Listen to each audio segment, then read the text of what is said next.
Buenos días en Colombia, buenas tardes en España. Querido presidente, mil disculpas, hemos tenido dificultades de conexión a través de Europa.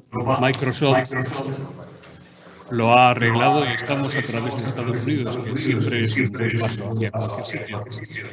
Como presidente de Nueva Economía Forum, les doy la bienvenida a este evento online con el presidente de la República de Colombia, don Iván Duque. Les saludo también en nombre de nuestros mecenas, CISA y Cabify, y de nuestro socio tecnológico Microsoft. Nuestra organización de debate y diálogo, fundada el año 2000, tiene una vocación especial hacia América Latina y en particular hacia Colombia.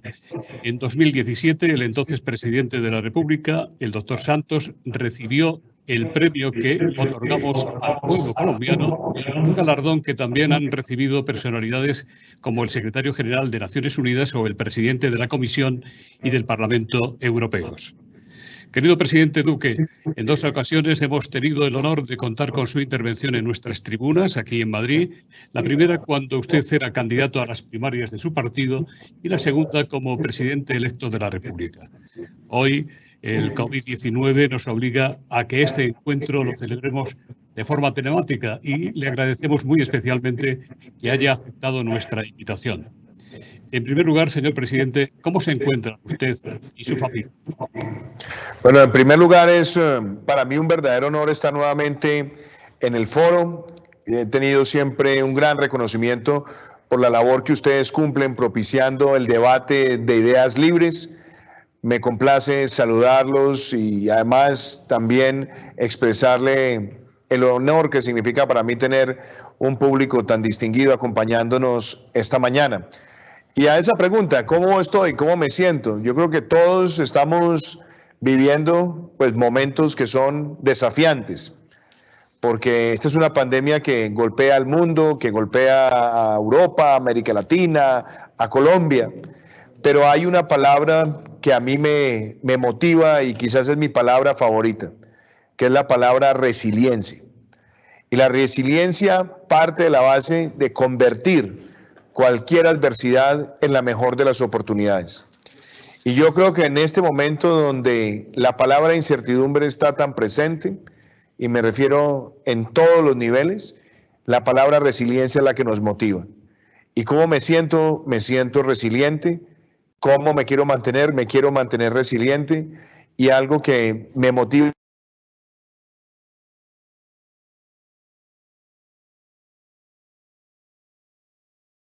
Luciana, Matías y Eloísa, hemos logrado también fortalecer esa resiliencia familiar para entender que después de esta pandemia nosotros no debemos esperar volver a como estábamos antes o volver a lo que llamamos normalidad, sino volver mejores en todo sentido. El sentido de solidaridad, de colaboración, de disciplina, nos cambie y nos cambie positivamente a todos. Esa es la forma en la que yo aproximo personalmente esta situación. El Parlamento español aprueba hoy la cuarta prórroga al confinamiento por la pandemia en España. ¿Usted, señor presidente, considera necesario alargar esa medida en Colombia más allá del día 11 de este mes e incluso después de finales de mayo? Sobre este mismo tema hay otras varias preguntas. Dolores Ibarra, empresaria, le pregunta cuál terminará siendo el impacto en el cuadro económico, en el empleo y en la cohesión social y territorial de su país. Y Ariana Rubio le pregunta si ve usted ya el final del túnel. ¿Cuál es el horizonte temporal de la desescalada de esta situación, la más desafiante desde la Segunda Guerra Mundial, como usted suele decir? Bueno, empezaría por lo siguiente, y es describamos con mucha claridad el tipo de desafío que tenemos. Estamos frente a una pandemia que tiene tres condiciones. La primera, el 80% de los portadores son asintomáticos.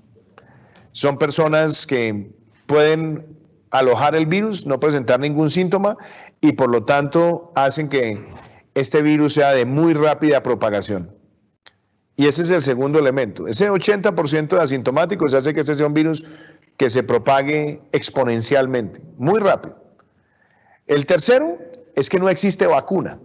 ni tratamiento hoy válido, certificado, reconocido universalmente para enfrentarlo.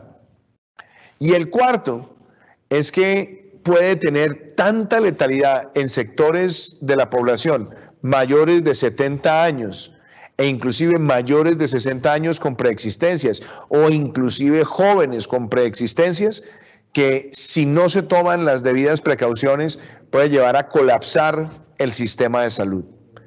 Cuando nosotros analizamos esto, nos damos cuenta que la premisa con la que tenemos que avanzar tiene que ser la de aumentar el distanciamiento social.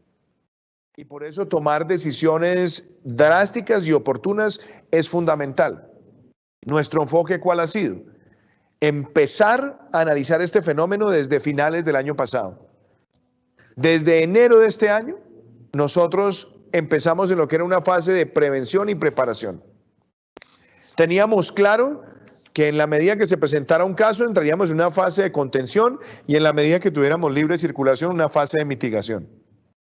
Y las medidas que nosotros fuimos tomando fueron prácticamente evolutivas y tenían además ese elemento progresivo en la drasticidad. Primero, controles migratorios, controles de temperatura, controles de declaración migratoria, aislamientos voluntarios y después empezamos con cierres de fronteras, no eventos, no bares, no discotecas, no universidades, no colegios, mayores de 70 años que estuvieran también en su residencia y después un aislamiento preventivo obligatorio que tuviera como premisa que el país mantuviera unos servicios activos para la sociedad. Y yo podría decir que nosotros mantuvimos alrededor de un 40% de nuestra actividad económica en servicios públicos, servicios esenciales, cadenas de abastecimiento vigentes durante el primer ciclo de aislamiento preventivo que iba prácticamente el 25 de marzo al 13 de abril.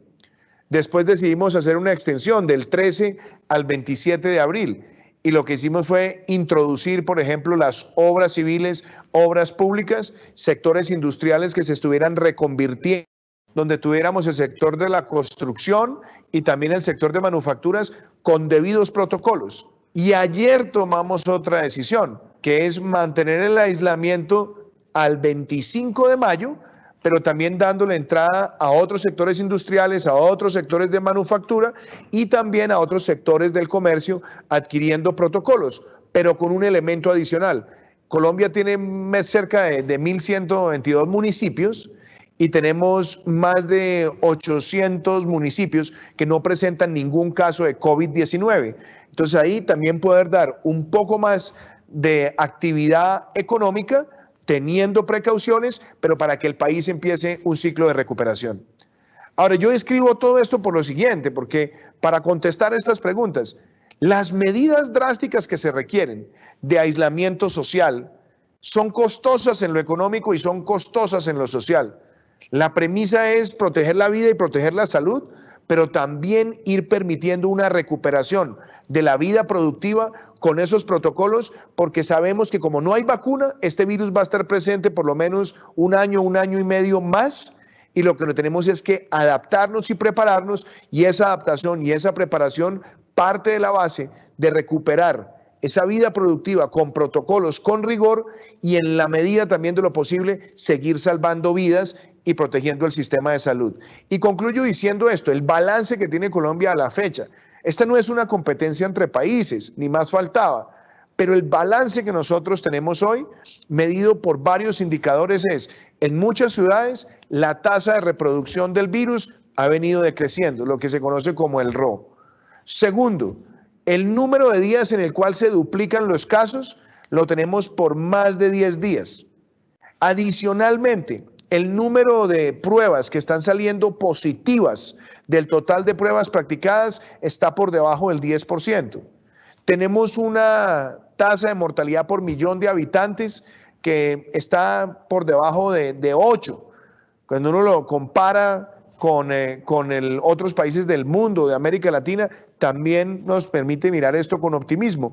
Y adicionalmente, el número de unidades de cuidado intensivo que están siendo utilizadas. Nosotros liberamos el 50% de las unidades de cuidado intensivo para atender el COVID-19. Hoy debemos tener alrededor de 2.800 en el país y tenemos en este momento alrededor de 126 personas que están en unidades de cuidado intensivo. Todo esto es lo que nosotros monitoreamos día a día para cualquier decisión. Y sabemos que vamos a tener un golpe en lo económico, como lo está teniendo el mundo, como lo están teniendo en Europa. Pero yo creo que en la medida que este manejo se haga con responsabilidad, con progresividad, con buenos protocolos, nuestra apuesta es una rápida recuperación económica y, como lo han dicho muchos organismos, frente al año 2021, que Colombia pueda tener un crecimiento en el 2021 superior al 3%. Presidente, Lázaro Fournier le pregunta si usted es optimista sobre la posibilidad de que el Fondo Monetario Internacional, el BID, que usted conoce también, y el Banco Mundial ayuden a la reconstrucción de Colombia y cuáles deberían ser el carácter y los términos de esa cooperación económica. Pues aquí hay algo que es muy importante. Nosotros tomamos medidas muy drásticas y necesarias para enfrentar los embates del COVID-19 en la salud, pero también tomamos medidas de mitigación en el frente social y en el frente económico. Nosotros, por ejemplo, lanzamos un programa de transferencias condicionadas donde teníamos algunos existentes y otros que creamos en el marco de la emergencia. Nosotros tenemos un sistema de transferencias condicionadas que se llama Familias en Acción, que llega a 2.6 millones de familias vulnerables. Dimos el giro regular y también un giro adicional. Tenemos un programa que se llama Jóvenes en Acción, que llega a 276.000 jóvenes en vulnerabilidad y pusimos también ahí los recursos más un giro adicional. Tenemos un programa que se llama Colombia Mayor, que atiende a los mayores de 70 años en condición de vulnerabilidad. Entregamos también giro y giro adicional, lo mantendremos en el mes de mayo. Y logramos un programa que se llama la devolución del IVA, donde para las familias más vulnerables, cerca de 1 millón de familias, estamos devolviendo el equivalente a su consumo del impuesto del valor agregado mensual. Ellos ya recibieron en este momento la transferencia y adicionalmente encontramos que cerca de 3 millones de colombianos no tenían ningún acceso a los programas sociales y creamos un programa denominado Ingreso Solidario, que nos permitió rápidamente estructurar una base de datos para que ellos recibieran también un giro del Estado, giro que se recibió el mes pasado y que también seguirá en el mes de mayo. Hemos llevado cerca de 1.6 millones de refuerzos nutricionales para la primera infancia a las casas y los niños que estaban antes en colegios que recibían alimentación en los colegios públicos, ya llevamos 4.2 millones de alimentos entregados a esas familias. Entonces, ahí es mitigación desde lo social. En lo económico, por supuesto, hay un reto también grande. Hemos permitido retiros extraordinarios de cesantías, hemos aplazado el pago de cuotas pensionales, hemos también lanzado una línea de crédito con 90% de garantía con el gobierno nacional para poder financiar las nóminas de las micro, pequeñas y medianas empresas. Hemos estructurado también aportes de liquidez por parte del Banco Central, que también a su vez está comprando deuda pública y privada. Y frente a la pregunta de cómo entra la banca multilateral, la respuesta es Colombia viene trabajando con ellos. No solamente activamos y se nos aprobó ya la línea de crédito del Fondo Monetario Internacional, la famosa línea contingente, que son cerca de 11.000 millones de dólares.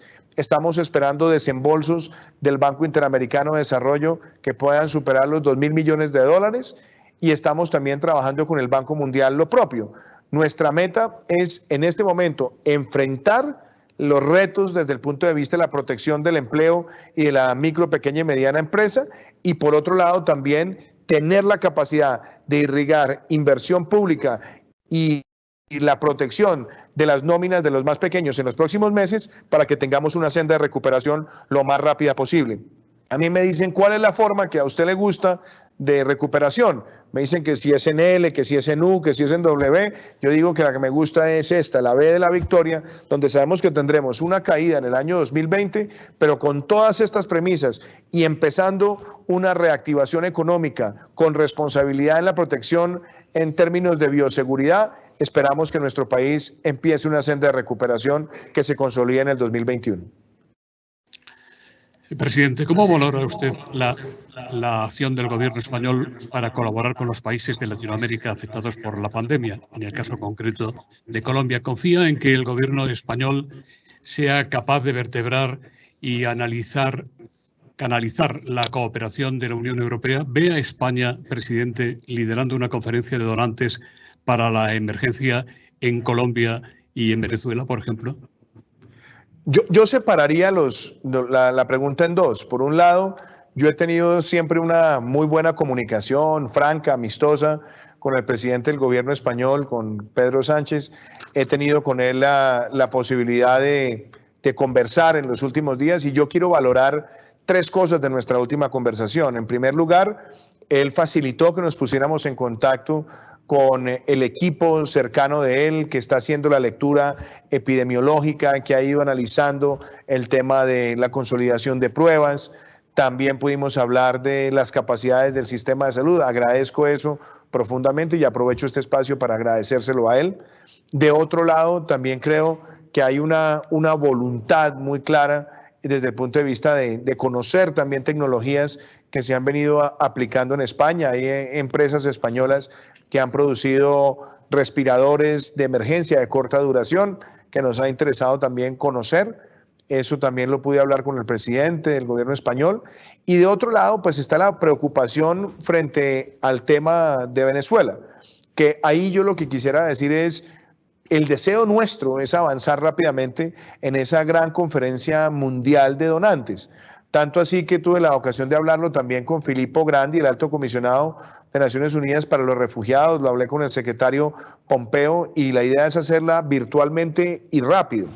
Pero yo, más que hacer una referencia a España puntualmente, porque creo que España está tratando de facilitar esos espacios, como también lo ha tratado de hacer Estados Unidos, yo creo que es que tenemos que pasar de la teoría a la práctica.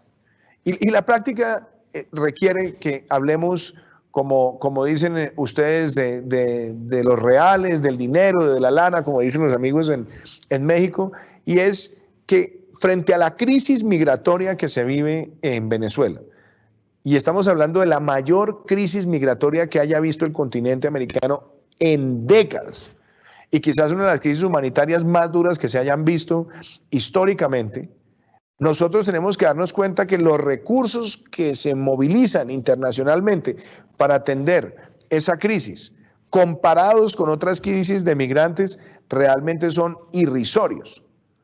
¿Por qué? Cuando uno mira la crisis de migrantes en Siria, uno se da cuenta que el aporte puede llegar casi a $2.000 por migrante. Y nosotros, en el caso particular de Venezuela, en América Latina no hemos visto más de 150 o $160 por migrante a lo sumo. Y entonces el reto es enorme. ¿Por qué? Porque la crisis humanitaria está ahí y crece. La crisis migratoria crece.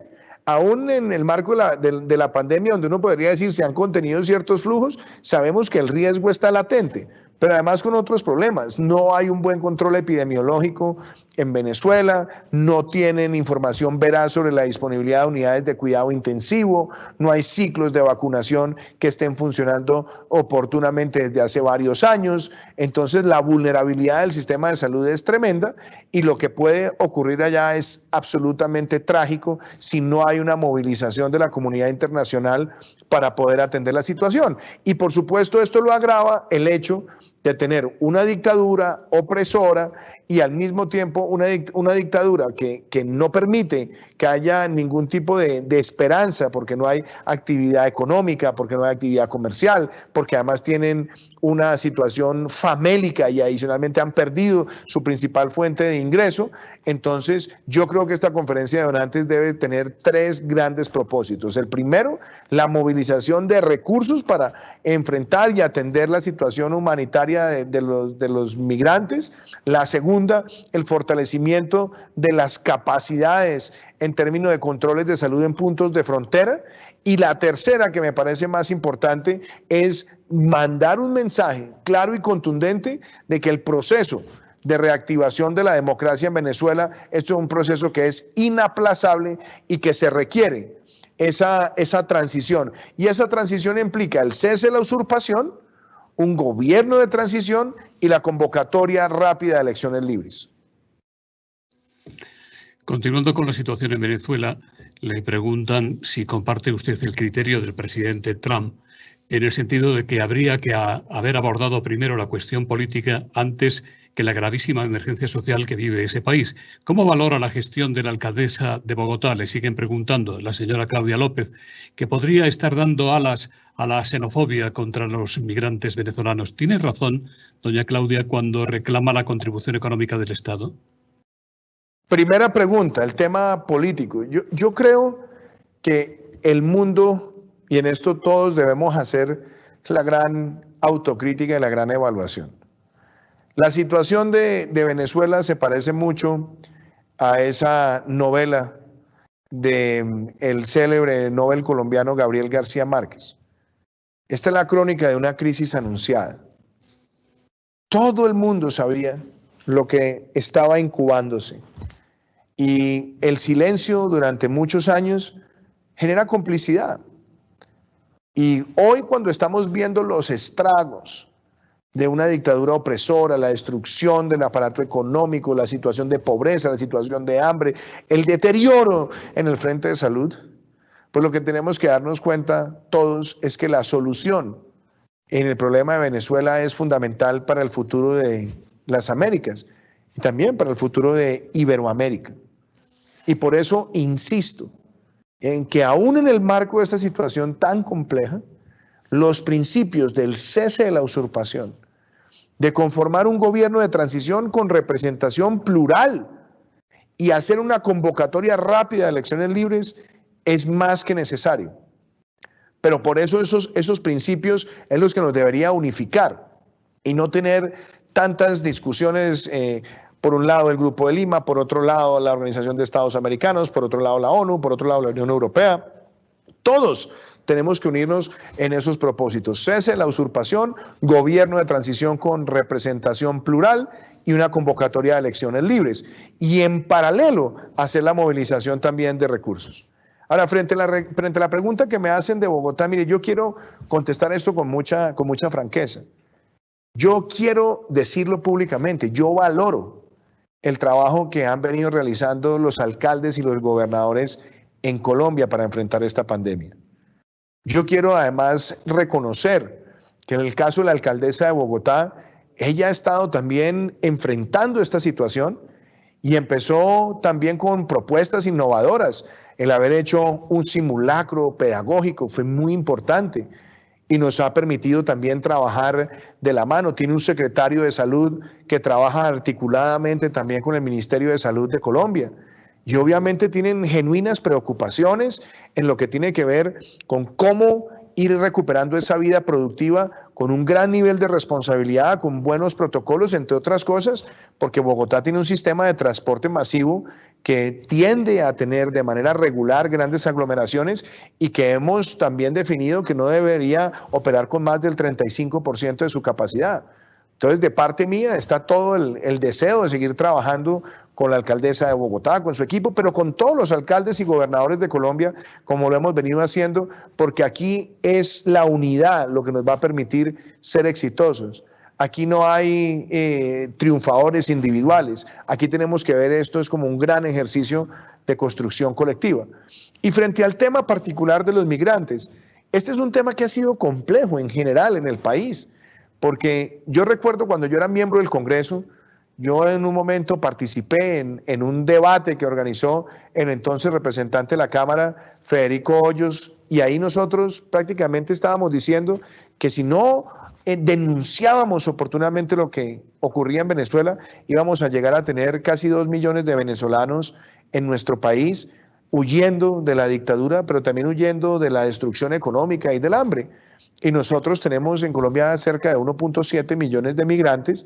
Hemos tratado de articular una red de atención, les hemos dado a muchos de ellos permisos laborales, le hemos dado la nacionalidad a 27.000 niños que estaban en riesgo de apatridia, hemos facilitado el acceso a salud, hemos facilitado el acceso también a programas de educación. Se ha hecho un esfuerzo monumental. Colombia invierte poco más de casi un billón de euros en los últimos años enfrentando esta situación.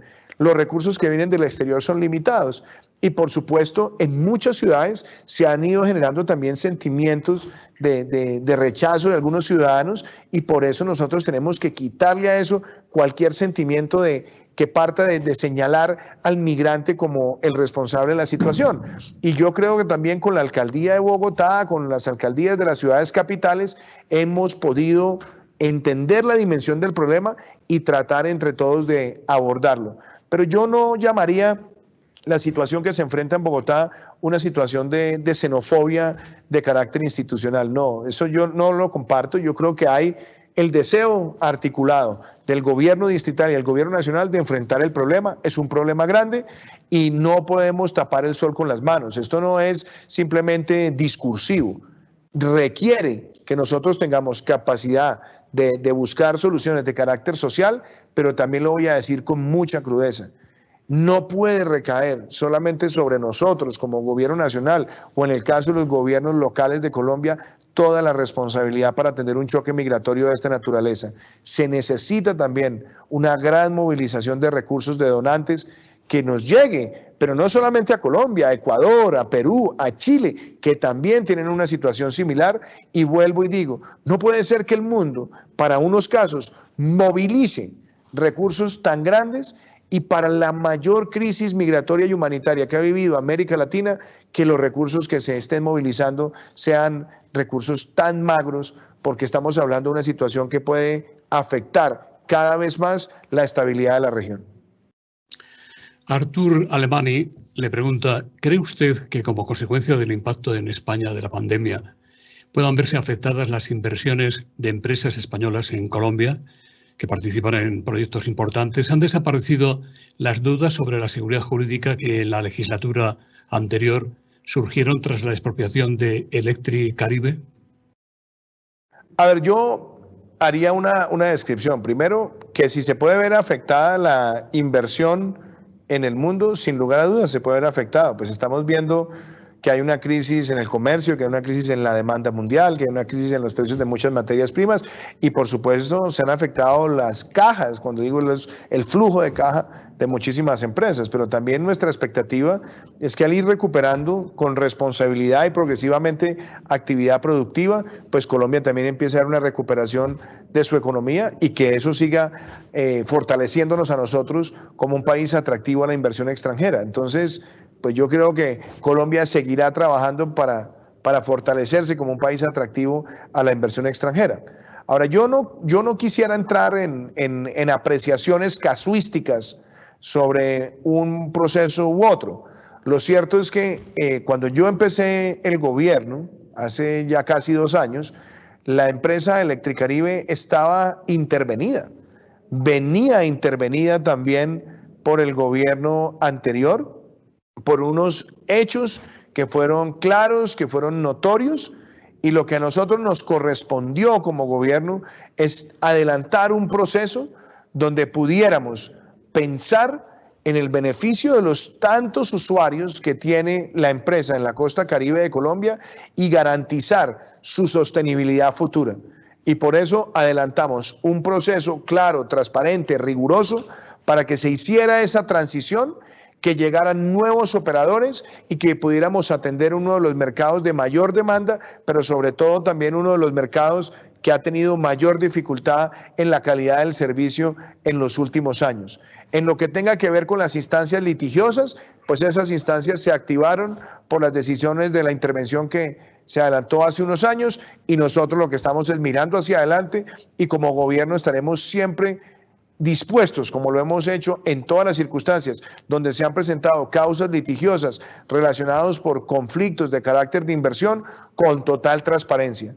Pero este es un país que tiene un Estado de Derecho, un país que tiene un sistema regulatorio independiente y que se fortalece en aras de la independencia, ahora también con las mejores prácticas de la Organización de Cooperación y Desarrollo, ya que Colombia se ha convertido en el miembro número 37, de manera que nosotros seguimos siendo un país atractivo a la inversión, garante para la inversión, pero también un país que hace respetar el Estado de Derecho. Presidente, su gobierno está llevando a cabo iniciativas como la promoción del ingreso solidario, la recaudación de donativos privados para los más necesitados. También llama la atención aquí en España la campaña para evitar la violencia intrafamiliar durante el confinamiento, con el lema "El amor está en nuestras manos". Y le preguntan si esas dos campañas están dando frutos evaluados o evaluables. Rocío Rodríguez dice: quisiera saber qué medidas se ha tomado desde la Presidencia de la República para responder al incremento de la violencia de género y violencia sexual en los hogares colombianos durante el periodo del confinamiento, para proteger a mujeres y a niñas. A ver, yo diría que aquí hay un reto social grande y a mí me motiva lo que ha sido Ingreso Solidario. Digo me motiva porque Colombia empezó en 1999, en el gobierno del entonces presidente Andrés Pastrana Arango, el programa de Familias en Acción, que es el programa de transferencias condicionadas para llegarle a las familias más vulnerables del país. En aquel gobierno se llegó a cerca de 100.000 familias. Y después, en los gobiernos del expresidente Álvaro Uribe Vélez y también de mi predecesor, el doctor Juan Manuel Santos, las Familias en Acción llegaron a casi 2.6 millones de familias que estaban recibiendo esos recursos de manera mensual, que eran recursos de transferencia condicionadas a una serie de acciones de carácter social al interior de la familia, que tenía que ver con alimentación, con educación, etcétera. Y ese programa tardó 20 años en llegar al número de familias que tenemos hoy y tardó 7 años en llegar al máximo nivel de depuración de las bases de datos para tener una focalización con precisión. Cuando empezó esta situación del COVID-19 con la declaratoria de pandemia y tuvimos que tomar las medidas de aislamiento preventivo obligatorio, pues fue muy interesante una cosa. Le hablábamos con el ministro de Hacienda, Alberto Carrasquilla, con el director de Planeación, Luis Alberto Rodríguez. ¿Cómo podemos llegarle a esos colombianos que se van a ver afectados, que son vulnerables, pero que no recibían ningún programa social del Estado? Tomamos la encuesta de hogares, cruzamos esa base de datos con el sistema de bancarización, con los operadores de telefonía y encontramos cerca de 3 millones de colombianos que nunca habían recibido una transferencia. En tan solo 2 semanas pusimos en marcha el programa y ya hemos llegado a más de 1,5 millones de hogares. Y digo, ¿por qué 1,5 millones? Porque estaban bancarizados y esperamos de aquí al 11 de mayo completar el número de ciudadanos para consolidar los 3 millones. Es un programa de transferencia grandísima, en muy corto tiempo y pensado para atender a la población vulnerable en el marco del COVID-19. Así que destaco profundamente lo que ha sido ese programa. Ahora, la otra pregunta, la familia, lo que estamos viviendo todos. Y yo suelo pensar en una frase, ¿no?, donde se dice que después del partido todos somos directores técnicos. Todos nosotros hoy en el mundo evaluamos lo que ha hecho el uno, lo que ha hecho el otro, lo que hicieron en Singapur, en Corea, en Italia, en España, en el Reino Unido, en Brasil, en Colombia. Y obviamente sabemos que de pronto no todos tenemos los mismos resultados, pero lo que sí creo es que podemos hacer reflexiones grandes y yo enumeraría 3 grandes reflexiones. La primera, esta tiene que ser una oportunidad para acelerar la historia. Y me refiero a temas de la virtualidad, teletrabajo, telemedicina, donde nosotros podamos hacer más conexión digital y sabemos cómo eso funciona y mejora la productividad. Desde el lado humano, yo creo que este ha sido un llamado que nos hace también la Madre Tierra a todos nosotros. Muchas cosas que antes tomábamos como un hecho o como dadas, hoy las estamos valorando más que nunca. Tener cerca al ser querido, añorar un abrazo, un beso, añorar una conversación próxima.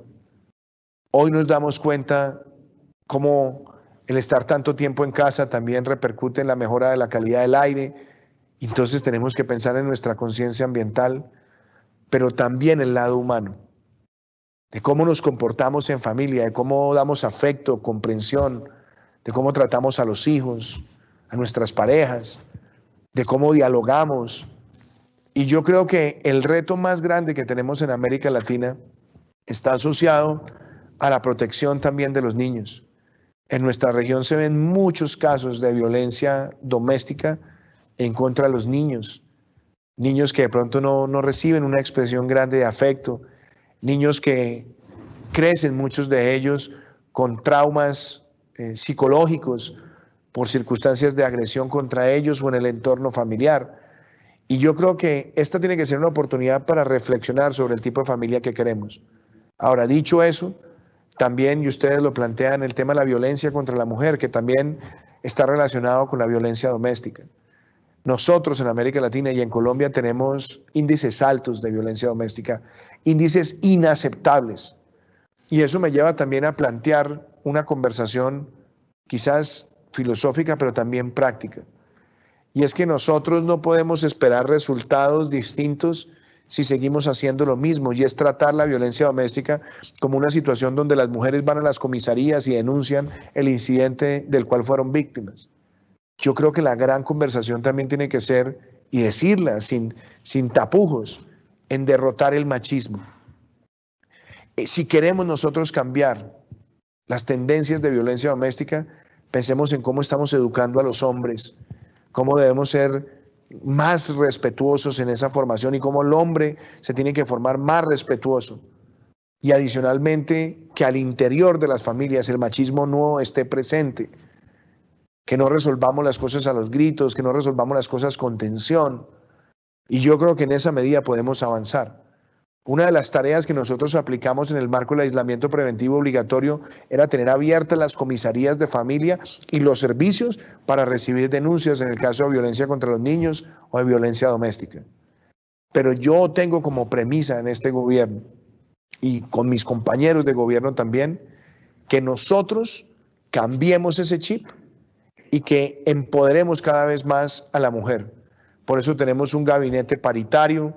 Por eso tenemos en los viceministerios más del 40% mujeres, por eso en los departamentos administrativos tenemos una gran representación de la mujer, por eso además me complace tener la primera mujer vicepresidenta en la historia de nuestro país, pero pasar también de ese liderazgo a que sea en el interior de la formación de los hombres y de las familias, como nosotros entendamos que proteger y garantizar los derechos de la mujer también significa progreso para nuestras sociedades. Presidente, la secretaria general iberoamericana, Rebecca Grispan, me envía un saludo cariñoso de su parte y dice: el sector cultural ha sido uno de los más generosos durante esta pandemia, ofreciendo contenidos gratuitos y poniendo a disposición de los ciudadanos recursos y materiales. Sin embargo, también ha sido uno de los más afectados por la crisis generada. A usted, que ha sido un referente en el estudio de las industrias creativas y de la economía naranja, ¿qué le parece que podemos hacer en este campo para proteger y apoyar al sector cultural? Y también le pregunta, como defensor del multilateralismo que usted es, ¿qué más espera de la comunidad internacional? ¿Qué más podemos hacer, dice doña Rebecca Grispan, qué más podemos hacer los organismos internacionales desde la cooperación para ayudar a superar esta crisis y para apoyar a países de renta media? Bueno, yo creo que son dos preguntas muy importantes. Voy a empezar por la segunda parte y después me voy a concentrar en el aspecto cultural. Yo creo que esta crisis mundial nos deja a nosotros una gran reflexión, y es que tristemente es una crisis que se ha enfrentado con un muy mal ambiente de coordinación entre los países. Y quiero decirlo así, no decirlo con lenguaje diplomático. Yo creo que los países en general y sobre todo el multilateralismo en el marco de esta pandemia ha tenido fallas y fallas grandes porque no hemos visto que la coordinación y la colaboración sea la pauta. Quizás nos tenga que dejar lecciones y lecciones muy rápidas. Cuando se empiezan a ver brotes de una epidemia, cómo entre todos, si hubiéramos leído oportunamente lo que estaba ocurriendo, de pronto hubiéramos podido microfocalizar, cerrar y todos apoyar una recuperación pequeña y evitando una catástrofe para el mundo. Pero lo que vimos, obviamente, es que la pandemia se fue esparciendo y fuimos todos tomando decisiones, obviamente, para proteger a nuestros habitantes, nuestras naciones. Pero qué interesante hubiera sido una gran coordinación. Y lo digo en temas que son tan difíciles como la competencia que hay hoy por conseguir reactivos, la competencia que hay hoy por conseguir respiradores, la competencia que hay hoy por conseguir máquinas aceleradoras de pruebas, por conseguir inclusive hisopos para practicar las pruebas. Yo creo que también un gran nivel de coordinación permitiría entender cuáles son las necesidades y cómo entre todos hubiéramos podido armonizar el sistema productivo para enfrentar esta situación. Ahora, de nuevo, después del partido todos somos directores técnicos, o como decía alguien, después de la guerra todos somos generales, todos analizamos y vemos. De pronto esto ha sido tan rápido que no nos dio la oportunidad para la coordinación, pero sea esta la ocasión para decir que esto no es un tema tampoco que nos tomó por sorpresa, porque desde hace más de 10 años veníamos teniendo estas conversaciones. La tuvimos con el H1N1, que en su momento fue declarado pandemia. La tuvimos también cuando empezaron los brotes del SARS. La tuvimos también cuando vimos los casos del ébola. Y lo que es más paradójico es que el año pasado, bajo la coordinación de la exdirectora de la Organización Mundial de la Salud, Gro Harlem Brundtland, se preparó un reporte que era el grupo de preparación frente a riesgos en salud en la Organización Mundial de la Salud, que se llamaba Un Mundo en Riesgo. Y ahí en su segundo o tercer capítulo se hablaba del inmenso riesgo de enfrentar una pandemia por un virus respiratorio agudo. Claro, estaban diseñando una hoja de ruta que empezaría en septiembre de este año, pero lo cierto es que la preocupación estaba allí. Y lo que no debería jamás sucedernos es que tengamos que esperar a que las cosas ocurran para entonces reflexionar y actuar coordinadamente. Yo soy un defensor a ultranza del multilateralismo, pero yo creo que esta misma crisis nos tiene que dejar grandes lecciones. Cómo tenemos esos sistemas de alerta, cómo actuamos, cómo nos activamos, cómo podemos aprender de las lecciones de todos. Y yo creo que si bien no lo tuvimos por lo menos en esta primera etapa de la pandemia, hoy esta recuperación económica que el mundo necesita debería tener esa gran coordinación, porque eso es lo que nos permite acelerar la velocidad del progreso saliendo de esta dificultad. Y en el tema cultural, yo no creo que sea uno de los sectores más afectados, yo creo que es quizás el sector más afectado, porque en gran medida la cultura se basa en la interacción social. Casi todos los espectáculos culturales entrañan un comportamiento en masa, un comportamiento colectivo.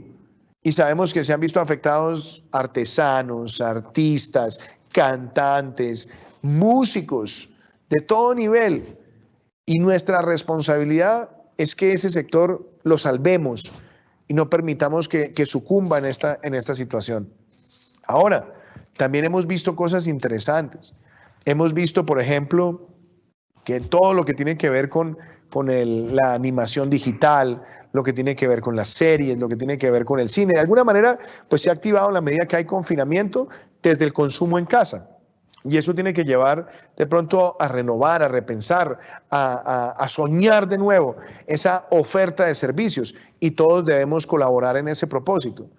Tenemos, por supuesto, el reto de los artistas vulnerables, por eso nosotros hemos hecho el esfuerzo de incorporarlos y poder mapear para que estén en el programa de ingreso solidario esos artistas populares, pero tenemos otros sectores de artistas que también debemos proteger.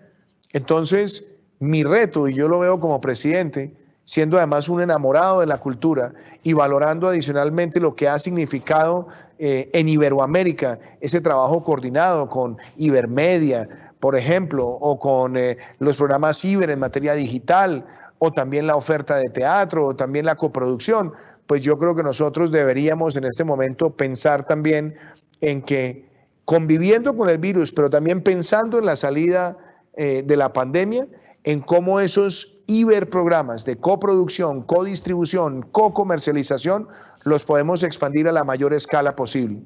Y también lo veo en el caso de la música. Todas estas expresiones de solidaridad y de generosidad de nuestros artistas de pronto también nos pueden llevar a que tengamos más oferta de esos contenidos por demanda. Es decir, claro, debemos el día de mañana recuperar la ida a los conciertos, al teatro, pero qué interesante también que muchos artistas que nos gustan, que nos motivan, que queremos tener en nuestros dispositivos móviles, también puedan hacer conciertos virtuales donde nosotros podamos entrar a verlos y pagar para entrar y verlos durante el tiempo que vayamos a estar en el hogar, o inclusive también pagar por tener el concierto, descargarlo y poderlo ver cuando tengamos la disponibilidad. Yo creo que también esta debe ser una gran invitación a repensar, a rediseñar mucho esa oferta, pero lo que yo puedo decir de manera clara es que hoy justamente tendremos una reunión con el equipo del Ministerio de Cultura para ver cómo vamos a dinamizar el sector en medio de este proceso. Y esperamos también, en la medida que vayamos dando pasos de recuperación de vida productiva, que empecemos con medidas de distanciamiento y protocolos, a abrir museos, a abrir algunas facilidades culturales, para que eso también nos permita recuperar mucho de ese espíritu social que es importante para todos nosotros. Presidente, Lázaro Torres le pregunta si llevará a cabo usted, en lo que queda de legislatura, una reforma constitucional con el objetivo, entre otros, del equilibrio entre poderes. También le preguntan que se ha publicado que el Ejército de Colombia ha hecho seguimiento de 130 periodistas, líderes sociales y políticos, sindicalistas, sin control judicial, viniendo a ser, dice quien pregunta, un aparato dentro del Estado. ¿Qué ha hecho su gobierno? ¿Qué está haciendo ante este hecho? Pues déjeme, yo empiezo por esta última pregunta. Yo, cuando asumí la presidencia el 7 de agosto del año 2018, le dije claramente a todos los comandantes de las fuerzas militares y de policía que aquí hay una premisa: cero tolerancia con cualquier práctica de las personas que están en la fuerza pública que sea contraria a la ley o que deshonre el uniforme de la patria. Yo he trabajado con 2 comandantes generales, con 2 ministros de defensa, con 2 comandantes del ejército, con 2 comandantes de la policía, y he sido claro y vertical en eso. ¿Por qué esa preocupación? Porque a lo largo de la historia reciente de Colombia son muchos los episodios donde individuos terminan deshonrando el uniforme con otros propósitos y enlodando la imagen de esas instituciones que queremos tanto en nuestro país. Yo creo en la libertad de prensa. Yo creo además en una sociedad que sea deliberante, dialogante y donde el disenso nos ayude a formarnos como sociedad, y por lo tanto rechazo categóricamente cualquier perfilamiento o seguimiento o cualquier tipo de agresión que se ejerza contra quienes cumplen esa responsabilidad en una democracia. Desde el año pasado le pedí al ministro de Defensa que hiciéramos una auditoría exhaustiva de todos los sistemas de inteligencia para mejorarlos, para robustecerlos, pero también para identificar si había prácticas de personas que fueran contrarias a la ley. Y esas investigaciones han dado fruto. Ya se ha procedido de carácter administrativo, desvinculando a un grupo importante de oficiales del servicio, y vendrán ahora también las investigaciones disciplinarias y penales, y seguiremos hasta el fondo, porque no solamente eran perfilamientos de periodistas y defensores de derechos humanos, también se había perfilado a la persona que es el secretario general de la Presidencia de la República en aquel momento, uno de los funcionarios más cercanos a mi persona. Y eso también es inadmisible. Es inadmisible con los periodistas, es inadmisible con los defensores de derechos humanos, y es inadmisible que ese tipo de prácticas hayan llegado hasta cerca del Palacio Presidencial. Por eso mi compromiso es que acá se llegue hasta el fondo y que se apliquen sanciones ejemplarizantes. Pero tenemos que acabar esas prácticas para siempre. Tristemente, siempre se presentan individuos que con su mal comportamiento terminan afectando una institución. Pero aquí, afortunadamente, se ha procedido con verticalidad, y por eso quienes condujeron las investigaciones fueron el comandante general de las Fuerzas Militares, general Luis Fernando Navarro, y también el comandante del Ejército, Eduardo Zapateiro. Y en cuanto a las reformas que usted me pregunta, yo no estoy viendo desequilibrios de poderes en Colombia. Yo quiero ser práctico en esto. Nosotros tenemos un sistema de cortes, tenemos un poder ejecutivo y tenemos un poder legislativo. Nosotros hemos presentado proyectos de reformas a la justicia que se han dialogado también con el sistema de cortes para hacerla más eficaz, para hacerla más digital, para hacerla más cercana al ciudadano, y seguiremos trabajando en ese propósito. Y en lo que tiene que ver con el funcionamiento entre el Ejecutivo y el Legislativo, yo lo que creo es que más que pensar en nuevas reformas, lo que tenemos es que todos los días fortalecer ese principio que tiene la Constitución de Colombia, que se llama la cooperación armónica entre poderes, donde se entiende la independencia, se valora además el sentido de responsabilidades de cada uno, y yo creo que eso es lo que hace de nuestra democracia quizá la democracia más antigua de toda Latinoamérica. Pedro Santos, presidente, le pregunta qué planes tiene usted para reactivar ese nuevo petróleo para Colombia, que es el turismo, al salir previsiblemente su país antes de esta crisis mundial. ¿No consideraría un gran reto tener una marina de referencia en todo el continente al estilo de Puerto Banús o Mónaco, que daría mucho empleo y de calidad para las futuras generaciones en las que piensa siempre un hombre de Estado como usted? Yo creo que el reto más grande que tenemos también en distintos sectores es la recuperación del turismo. Esta ha sido quizás la crisis más grande del turismo en su historia. La viven ustedes en España. España es un referente mundial y es un referente para nosotros.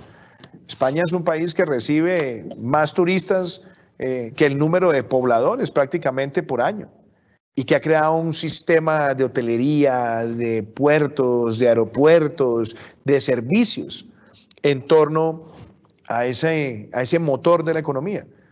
Y yo recuerdo que fue justamente en Fitur, cuando yo visité Fitur siendo candidato o presidente electo, que estuve visitando ese gran y bello complejo de ferias allá en Madrid, y yo veía los stands y hablaba con muchas personas, y yo reflexionaba, el petróleo de España es el turismo. Por eso, cuando llegué a la presidencia dije, el turismo debe ser un nuevo petróleo para Colombia. Pero estamos en la peor crisis del turismo, porque se ha afectado el transporte aéreo, porque se ha afectado el transporte terrestre, porque además hay preocupaciones, hasta paranoia, sobre el nivel de interacción que se puede tener en los complejos hoteleros, etcétera. Pero yo creo que el reto también es cómo nos vamos a reinventar. Yo creo que esta crisis va a reinventar el transporte aéreo, va a reinventar la forma en la que están estructurados los vuelos en las aerolíneas, va a cambiar la forma en la que están distribuidas las sillas, vamos a tener más protección, va a cambiar la misma manera en la que nos entretenemos en las aerolíneas. Y por supuesto también va a llevar a que el sector hotelero se reinvente, donde las prácticas de bioseguridad sean generalizadas, donde la manera en la que consumimos también cambie. Y yo tengo esa ilusión. Yo quiero que Colombia siga viendo en el turismo un nuevo motor. ¿Y por qué? Ya de por sí es un sector importante, es un sector que genera empleos, pero tenemos que vislumbrar que este sector crezca mucho más en los próximos años. Porque tenemos sol, porque tenemos playa, porque tenemos oferta cultural, porque tenemos también oferta diversa, una relacionada con eventos, otra relacionada con salud, otra también con patrimonio ancestral, otra relacionada también con el patrimonio natural. Entonces esa apuesta para nosotros está allí, y sabemos que en este momento uno de los sectores que tenemos que proteger, acompañar a salir de este proceso, pues sin duda alguna es el sector hotelero y el sector de servicios turísticos. Pero también está de por medio a nivel mundial cómo vamos a reinventar el transporte aéreo y ayudarlo en medio de esta crisis, y cómo vamos también a revivir el transporte de pasajeros desde el punto de vista de cruceros, donde vimos que fue uno de los sectores más afectados. Eso no va a pasar de un día para otro, eso nos va a tomar tiempo, pero ahí nuevamente vuelvo al multilateralismo. para que no estemos tomando decisiones aisladas, individuales. Yo creo que se requiere una gran conversación sobre esa reinvención del turismo, del sector de servicios, y ahí, por ejemplo, ahora que escuchábamos a Rebeca Greenspan, creo que ese sería un tema maravilloso para la cumbre iberoamericana que tenemos a finales de este año, que inclusive, supongamos que no la podemos hacer presencialmente, hay que hacerla virtualmente y hay que poner unos temas sobre la mesa que nos permitan coordinadamente sacar adelante estos sectores que representan tanto para nuestro presente y también para nuestro futuro. Vamos a ir terminando, presidente. Alberto Durán, vicepresidente de la Organización Nacional de Ciegos de España, dice que le quiere felicitar por la calidad personal y profesional de las personas con discapacidad de Colombia y le quiere proponer que se plantee usted mejorar el acceso al empleo y con ello activar a parte de sus clases pasivas que quieren contribuir a hacer Colombia más grande. Le dice Durán que la ONCE, a través de Ilunion, su grupo industrial, está con lavanderías en Colombia y han comprobado las ganas que esta gente, dice él, tiene de trabajar y de sentirse útiles. Pues yo creo que además es una muy bonita reflexión. Nosotros creamos la Consejería Presidencial para la Atención de Personas con Discapacidad, que la dirige el doctor Jairo Klopatowski, que ha sido quizás uno de los grandes defensores de estas causas por años. Tuvimos un capítulo en el plan de desarrollo y hemos empezado también un proceso de mayor acceso a los empleos públicos por parte de personas con discapacidad. Yo creo que esos son temas que a nosotros nos motivan, pero sin duda hay que hacer mucho más. Hay que hacer muchos temas de inclusión laboral, hay que hacer muchos temas de habilidades, pero también creo que esta pandemia nos lleva a una reflexión y es que en la virtualidad, con la debida capacitación, con los debidos protocolos, con la debida formación y la ampliación de talentos, son muchas las personas en condición de discapacidad o con discapacidad que podrían cada vez más insertarse al mercado laboral. Y creo que esa es otra ganancia que nos tiene que dejar en una situación tan compleja y que también encarna esa palabra resiliencia. Tenemos una crisis y la pregunta es cómo la volvemos una oportunidad. La virtualidad se va a consolidar. Muchas personas se han dado cuenta que lo mejor era trabajar desde la casa, que lo hubieran podido hacer hace mucho tiempo y que serían igual o inclusive más productivas. La telemedicina, los temas de servicios, los temas de fintech, algunos temas de entretenimiento, temas de educación. Y ahí muchas personas en condición de discapacidad podrían jugar un papel muy importante en esa inserción al mercado laboral. Y así como yo le he dicho a mis compañeros de gobierno que tenemos que estar trabajando intensamente en enfrentar la coyuntura, la pandemia, también estamos con otro equipo de gobierno trabajando en ese mediano y largo plazo que sale y que debe surgir con dinamismo después de esta pandemia. Y ahí vemos grandes oportunidades para las personas en condición de discapacidad. Querido presidente, llegamos al final de este evento online de Nueva Economía Forum.